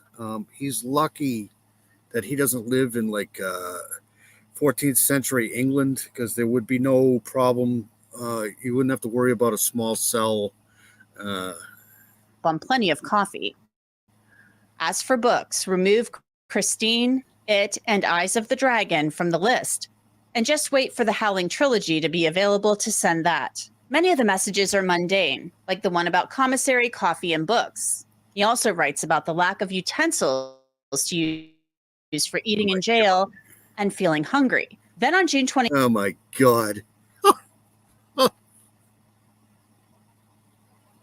I feel so bad for this guy. I just really do. At any rate, my odds are not 0% at this time. Yeah, they are. 5th, Stearns sent a message where he mentioned his legal situation. He wrote, I am not foolish enough to get my hopes up entirely for anything, and can only really hope that my legal team will agree with my ideas and are willing to pursue them as tenaciously as I want them to. I can't explain too much here, but there is still perhaps a slim hope for my situation. At any rate, my odds are not 0% at this time. Stearns added that patience and hope were getting him through, and he said he maintained hope that he might be able to come home once this nasty business had ended. Then 25 minutes later, Stearns' mother wrote a message that was very revealing. She told him to stay positive and to talk with his attorneys. Then she wrote, I keep thinking about how you would not ever rat out a friend. It really made me mad, and I felt like you valued them over us, and when you let them get away with stuff. Don't be doing that again. We all know blank was heavily involved in this, and I am disgusted that she is free and you are not, when this is not all. See, this whole statement is pretty telling, in my opinion. It really made me mad and felt like if you valued them over us, and he did. He doesn't care about anybody but himself. Nobody. Your fault. You need to think about yourself more and her less. She sure isn't thinking of you and how she can help you right now. That whole family is willing to stay quiet and let you take the fall for everything. When you do that, you are hurting us too. Please get out of your head over this and start talking with your attorney. One can only hope, Barbara. One can only hope that, he doesn't have to worry about a small little cell soon. This stuff is serious, and you need to approach it as life and death, which it is. I think of the craziness lived through with various partners, not a stable life at all for a child. I do pray for name redacted and for you daily. Now, this raises a lot of questions. What did Stearns' mother mean by involved in this when she referred to the person whose name is redacted? It is certainly referring to Maddie's mom. I want to tell you about a great app that I've tried. It's called Upside, and it's so good because it will give you cash back on things you buy all of the time, like food and gas. Tim Jansen is a former federal prosecutor, currently a defense attorney, and he's been following this case closely. So, Tim, your first thoughts on this bombshell message from Stefan Stearns' mother? Here's the problem. These people are everywhere, These people are everywhere, and I get a kick out of it when I hear people say, no, these people, unfortunately, they're everywhere, and there's people doing this right now somewhere. This guy deserves the worst punishment that could ever be instilled upon anybody. He's not a good human being at all, period. They're telling him basically that she thinks he's covering for other people. In particularly, it sounds like Maddie's mother. Yeah, it sure looks like that in that email where she says you've covered, don't be a rat for other people. And then it says you're so-and-so, but it clearly looks like the name is blanked out. It looks like a very short first name that Jen would fit in that spot. I want to go back to that because it basically says you need to think about yourself more and her less. She sure isn't thinking of you and how she can help you right now. That whole family is willing to stay quiet and let you take the fall for everything. When you do that, you are hurting us too. She advises him to talk to his attorneys, and she's basically saying that there were other people involved in all of this. Is that just a mom kind of coming up with something possibly in her head? to try to give her. Yeah, see, I'm on the fence. I haven't seen, I mean, I know there's circumstantial shit there with her, the mom, but I need to see some evidence. I mean, I'm not going to go blaming her if, I'm not saying she's not involved. I'm just saying, I do know that, obviously the living situation there was just straight out of batshit crazy. You just don't do that. It's just absolutely horrible. But I think this guy's playing everybody, trying to anyways. He's not fooling me, that's for sure. On a lifeline, or could there be more to this? Because the prosecutors said back when they announced the indictment in April that this was an ongoing investigation. The investigation was not over. However, that's been almost 3 months ago now, and we've heard nothing else. They never said they were going to charge other people, but they've certainly implied that they were looking into other evidence. Yeah, it would fit the facts, and the most important thing is how small the house was, right? It's very, and she was admitted she let them sleep together in the home, in the bed together. Something triggered, something happened, and it's almost uncanny that she wouldn't have seen or heard something. It's clear, you look at the video the police report in, that computer was thrown in the dumpster, or something was thrown in the dumpster before they left the apartment complex. And then he comes back, and then he does a circuitous route, and then he changes his shirt after 2.5 hours. Everything looks very damaging. And the inference there, you go later in that little email, she talks about all her prior boyfriends, what a horrible life that this girl had. It clearly shows she's talking about Jen being the person. See, the funny thing is, the sad thing, right, is this poor kid has been utterly just a horrible, horrible life. Just from a very young age, they took advantage of her. Hey, buddy, what's going on, man? It's Frosty. Hey, buddy. It just sucks for her. Like, I'll never forget the victim, man, ever. This poor kid just, he could have had something with her where if she did tell somebody, this would happen. Like, she might have been getting ready to tell somebody, and that's why he did it. I'm pretty sure that was part of his twisted mind that, keep this quiet or I'll do something bad. And that's exactly probably what happened. And who was involved from that email. And the mom says, this stuff is serious and you need to approach it as life and death, which it is. He, of course, is facing the possibility of the death penalty if convicted. I think of the craziness that redacted name lived through with blank various partners, as you mentioned. Not a stable life at all for a child. I do pray for blank and for you daily. Yeah, I mean, that's downright creepy. I mean, that whole letting him and her in the same bed is just yeah, that's really creepy. You don't do that. Not with a grown adult male. That's not good. So she's implying that Maddie may have possibly been abused by other men. Sure. You could read it that way. It clearly shows that the mother believes that Jen was somehow involved, and it would lead that the authorities are still investigating. The problem you have, though, is if they believe that he committed the murder and he buried the body, they're not going to cut him a deal for that murder because she might have known about it or participated. They better not, man. They better not cut a deal with him. That could be what he's doing. But if I was a prosecutor, I wouldn't do that. This poor kid. But what if, on the other hand, she committed the murder and he merely got rid of the body and he's not talking? Could that be what Jen is saying? That maybe she told her mother she was going to go to the police and she told her boyfriend, and then they took care of it and he emptied the body and we're all It's definitely a possibility. I've been thinking about that for a while myself.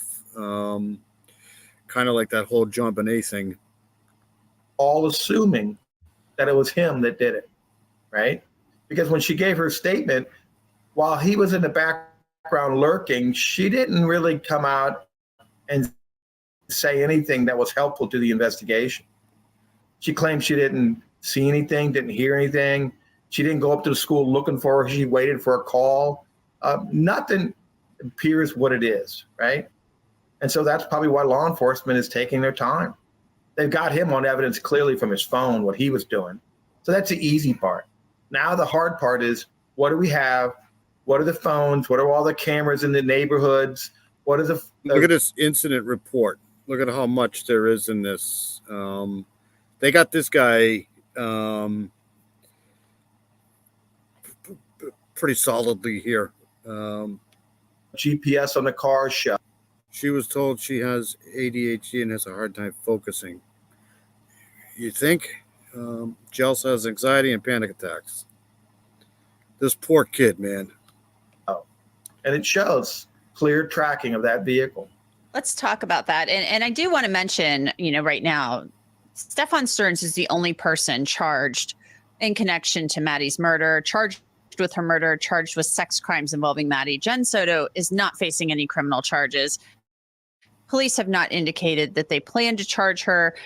So we need to be very clear on that. However, people have had some serious questions about how mom was allowing a boyfriend of hers to sleep in the same bed with. I mean, how could you do this to your own kid? It's just absolutely just, you can't even imagine, man. Just why? Maddie. And there have been some questions about whether or not she may have potentially had an inkling about what was going on. But let's go back to the car tracking, because you bring up something very important. License plate readers are all over the place in many jurisdictions in this country, and they will pick up your license plate as you're driving somewhere. And they did that with Stefan Stearns, and they did that with his silver Lincoln, and they really traced his route the day that Maddie disappeared. And they lay that out in some of the new documents. They also lay out that there was a white Nissan. Right? I mean, it's just, these are the cases that really make me angry. It's just poor. This kid could have been so much, just had her own life, had her own kids, her own grandkids, lived a normal, beautiful life. Now she's not here. It's just, there's no need for it. And this piece of dog shit, like I said, I just hope that he, Nissan that in the early morning hours after Maddie was reported missing took the same exact route, but left a different way from the apartment complex. It doesn't say who they believe was driving that vehicle, but they say that vehicle took the exact same route. So put your federal prosecutor hat on, Tim, for me for a minute.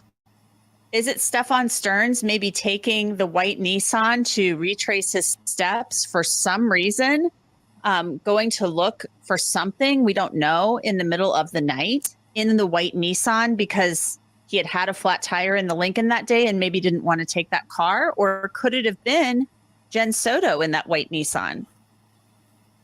I mean, my personal opinion, I think it was him. He was trying to make it look inconspicuous that there was another vehicle leaving and it wasn't the same Lincoln, but I could be wrong. I don't know. We don't know. And Anjanette, you made a good point. We don't know if Jen's involved at all. She may not be involved, and we're not here to claim she's involved. We're just looking at a police report and comparing it to an email by a mom sent to her son who's facing the death penalty. The fact that other vehicle took the exact same route. I mean, just imagine being, the kid,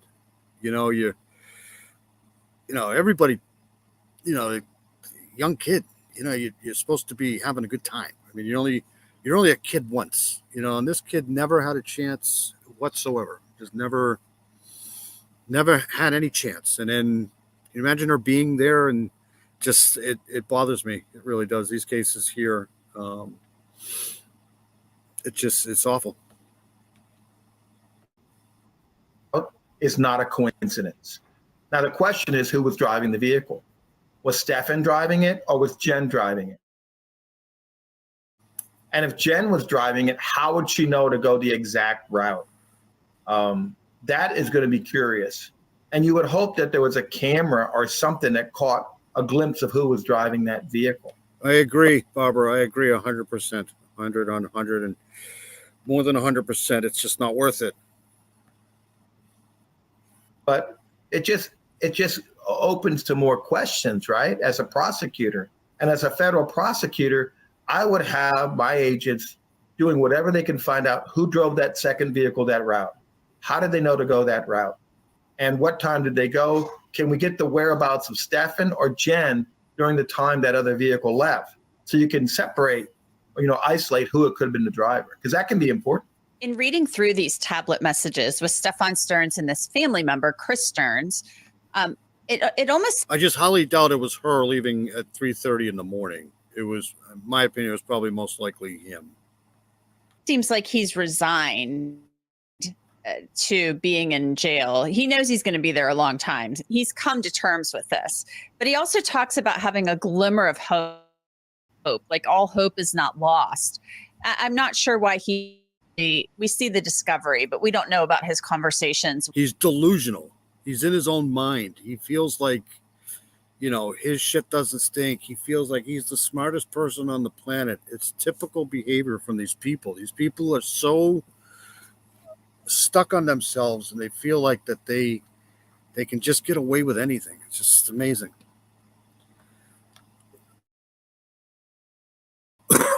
With his attorneys. But he's facing serious sex crimes charges. I mean, they said there's more than 1,700 images of him engaging in sex acts with Maddie going back a couple of years at least. And then he faces the murder charge. And he's talking about giving away some of his like trinkets and things like that. I mean, it is quite odd to read these messages. Just they're so mundane in some ways, but so serious in others.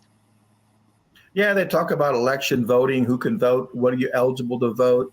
When you're in prison and you got charges like this, the defendants will cling on to any hope they have, right?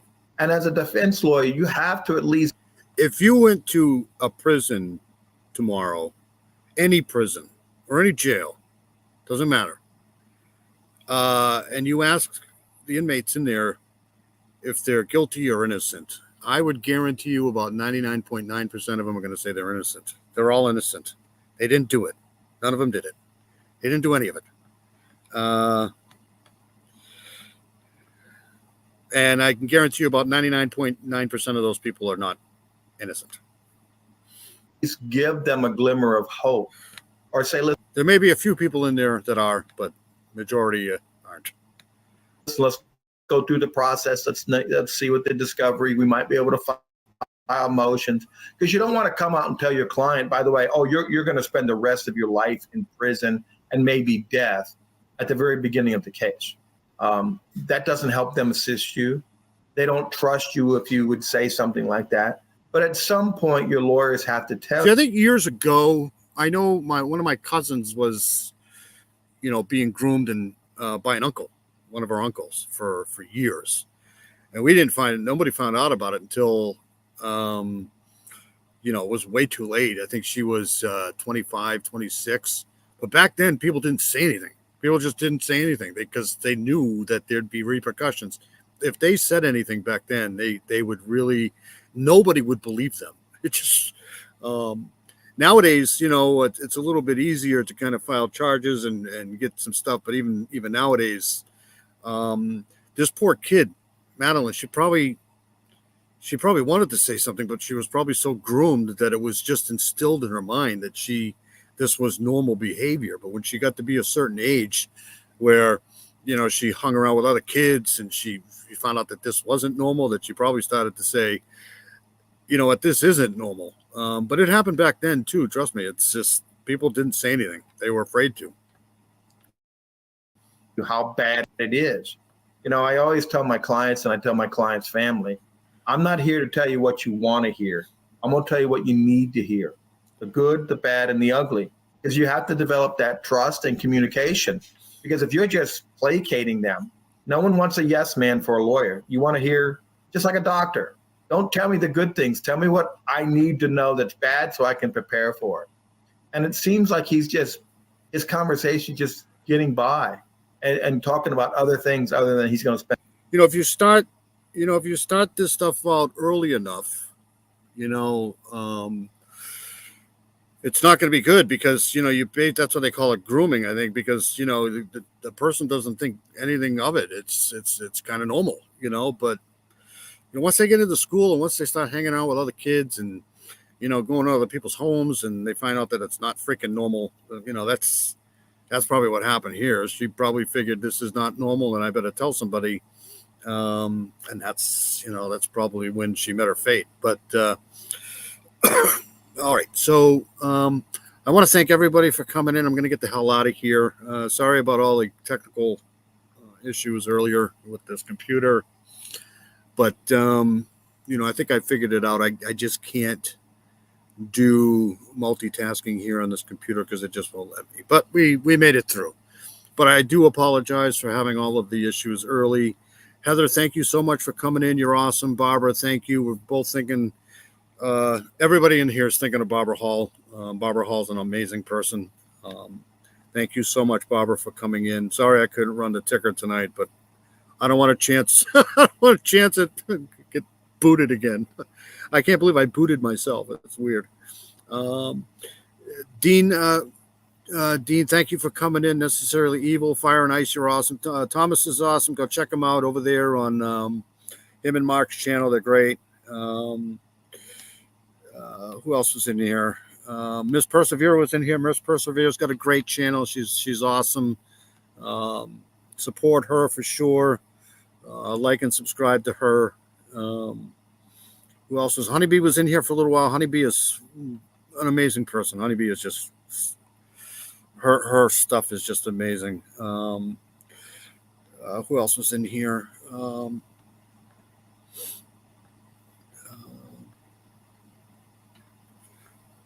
Probably lost a lot of people while I was trying to figure out how to freaking work this computer. Well, at least it happened early and it didn't happen late. Who else was in here? If I miss anybody, I'm sorry.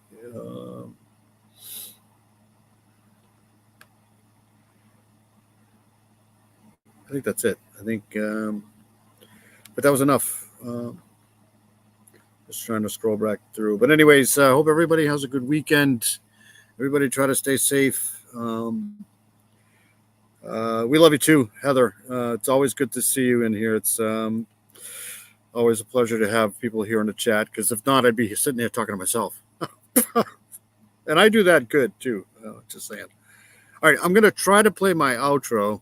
I don't know how well this is going to go, but I want to thank everybody on the replay too. I thank everybody for supporting the channel. Thank you very much. So let's try to do this here. Mark was in here too. So Fire and Ice was in here. The Real Dragon was in here. That's right. All right, so let's do this here, and everybody have a good night. Always thinking about Miranda Lee. I almost forgot Miranda Lee. Sorry. Miranda Lee is absolutely awesome. She's always in our thoughts.